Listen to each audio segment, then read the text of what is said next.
Hi folks, this is Atul Mishra, the founder of the TFI Media Group speaking. We are being penalized for speaking the truth. Our reach has taken a massive hit. Please subscribe to the channel and press the bell icon. Only you can keep us going. Turkey had started wars on multiple fronts, and now the US is giving it the punishment it deserves. Turkey has established its image as a belligerent nation, fueling conflicts across the already volatile regions of South Caucasus, where Azerbaijan and Armenia have crossed swords to the Gulf and Eastern Mediterranean. And now the United States has taken cognizance of Turkish President Recep Tayyip Erdoğan's misdeeds. Ankara is being punished right, left, and center through diplomatic measures, military deployments, and defense export curbs. In what looks like the latest American offensive against Turkey, the Moroccan government has approved an amendment in the Morocco-Turkey Free Trade Agreement. This amendment is no less than a punishment imposed upon Turkey.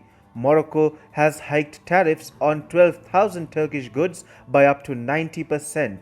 Interestingly, Morocco has imposed higher tariffs merely days after the US Defense Secretary Mark Esper signed a military accord with the North African country. The latest American bid to exercise more influence in North Africa has therefore come with significant costs for Turkey's troubled economy. But this is hardly the only measure taken by the White House to cut Turkey down to size. The US is silently penalizing Turkey for every aggression from the South Caucasus to the Eastern Mediterranean. For example, the US could be looking to weaponize Turkish imports of the Russian S-400 air defense system.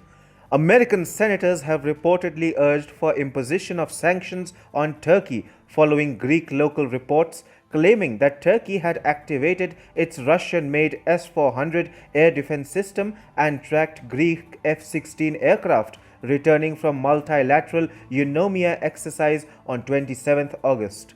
The US has been constantly using Turkish use of the Russian air defense system to punish Ankara. Recently, it was also reported that 4 US Congress members were either individually or collectively blocking any defense sales to Ankara over the past 2 years.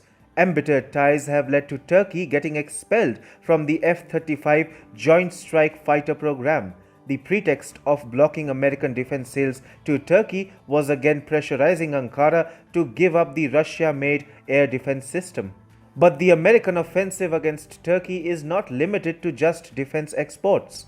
In the Eastern Mediterranean, the US is backing up its allies Cyprus and Greece, both of whom are being bullied by Erdogan's Turkey.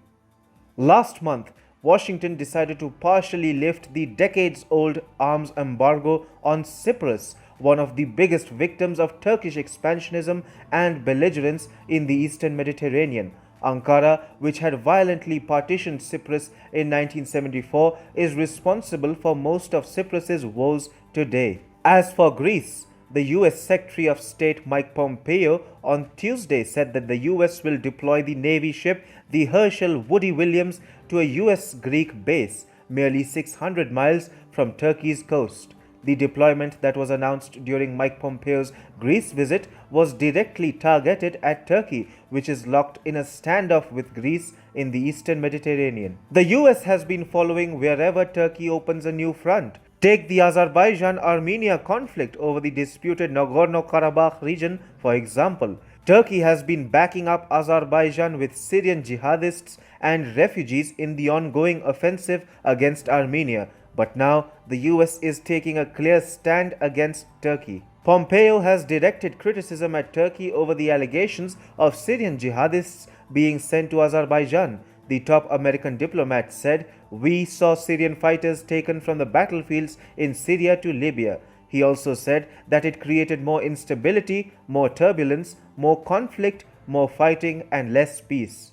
In a veiled jibe at Turkey, Pompeo has also asked third parties to stay out of the Nagorno-Karabakh conflict. The US is clear in its approach of not letting the Turkish president have his way, even after Ankara's move to convert the ancient cathedral-turned-mosque-turned-museum Hagia Sophia into a mosque. Pompeo had slammed Ankara. He had said the United States views a change in the status of Hagia Sophia as diminishing the legacy of this remarkable building and its unsurpassed ability, so rare in the modern world, to serve humanity as a much-needed bridge between those of differing faith traditions and cultures. The US is making it more and more clear that it has no qualms in punishing Turkey for its misdeeds. Ankara started warring on multiple fronts and is being punished on every one of those fronts by Washington.